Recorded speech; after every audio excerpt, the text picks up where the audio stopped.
দুপুর ১:২টায় হঠাৎই দেখা যায় আগুনের এই লেলিহান শিখা। আগুনের সূত্রপাত শাহজালাল আন্তর্জাতিক বিমানবন্দরের কার্গো ভিলেজের কোরিয়ার সেকশন।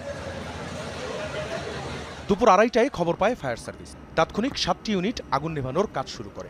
এর আগেই বিমানবন্দরের ফায়ার সেকশন, বাংলাদেশ বিমান বাহিনীর ফায়ার ইউনিট এবং অন্যান্য সংশ্লিষ্ট সংস্থা দ্রুত ঘটনাস্থলে পৌঁছে যায়। যোগ দেয় সেনাবাহিনী ও নৌবাহিনীর সদস্যরাও। আগুন নেভাতে গিয়ে আহত হন ফায়ার ফাইটার সহ বেশ কয়েকজন। আমদানি রপ্তানির সকল পণ্য রাখা হয় এই কার্গো ভিলেজে। কোরিয়ার সেকশন হয়ে সেগুলো ছাড় দেওয়া হয়। জানা যায় আগুনের সূত্রপাত আমদানি কার্গোর সেই কোরিয়ার সেকশন থেকেই। সেখানে ছিল কেমিক্যাল পণ্য, ফার্মাসিউটিক্যাল ইকুইপমেন্ট আর সুতা সহ আরো নানা পণ্য। শত কোটি টাকার মাল এখানে এই যে দেখেন, এই যে আগুন জ্বলে উঠছে, এই হলো ধার্য পদার্থ, এগুলো কেমিক্যাল। প্রত্যেকটা কেমিক্যাল হলো মূল্যবান। এখানে স্বর্ণ আছে, এখানে ডায়মন্ড আছে, এখানে গোলা বারুদ আছে, অস্ত্র আছে, মানে আমদানিকৃত সব কিছু। DHL, FedEx, তারপরে UPS, অনেকগুলি যেগুলি ইন্টারন্যাশনাল কুরিয়ার কোম্পানি, সারা পৃথিবীর থেকে মাল সামাল আসে। ছোট ছোট পার্সেল, ওই হাফ কেজি, 1 কেজি, 10 কেজি, এই ধরনের যত স্যাম্পল থাকে, আমরা স্যাম্পল বলি এটাকে। তো সেইটা থাকে হচ্ছে এই সাইডটাতে, এই শেডটাতে, লাস্টের কর্নারে, যেটা আগুন এখনও জ্বলতেছে।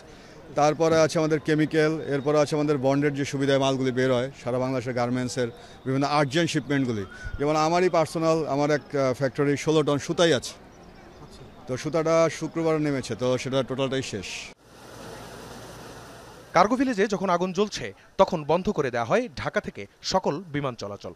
আর ঢাকামুখী ফ্লাইটগুলোকে ঘুরিয়ে চট্টগ্রাম ও সিলেটে অবতরণের নির্দেশ দেয় এয়ার ট্রাফিক কন্ট্রোল। পরে চট্টগ্রাম ও সিলেটে অবতরণ করে ঢাকামুখী ফ্লাইটগুলো। সেখানে গিয়ে এক অনিশ্চয়তায় পড়েছেন যাত্রীরা। আমার শ্বশুরের ফ্লাইট ছিল 7টার সময়। এখন আমরা যখন আসছি এয়ারপোর্টে, উনি বলতেছে যে এখানে 9টার সময় আসবে, আপনারা ওয়েট করেন, আমরা যখন ডাক দিব আপনাদেরকে, আপনারা আসবেন। আমরা এখন চিন্তায় আছি, আমরা দুবাই গিয়ে মনে করেন আমাদের রিসিভ করার জন্য যারা আসবে ওরা ফেরত চলে যাবে। ওখানে গিয়ে আমরা কি করব এখন তো বুঝতেছি না।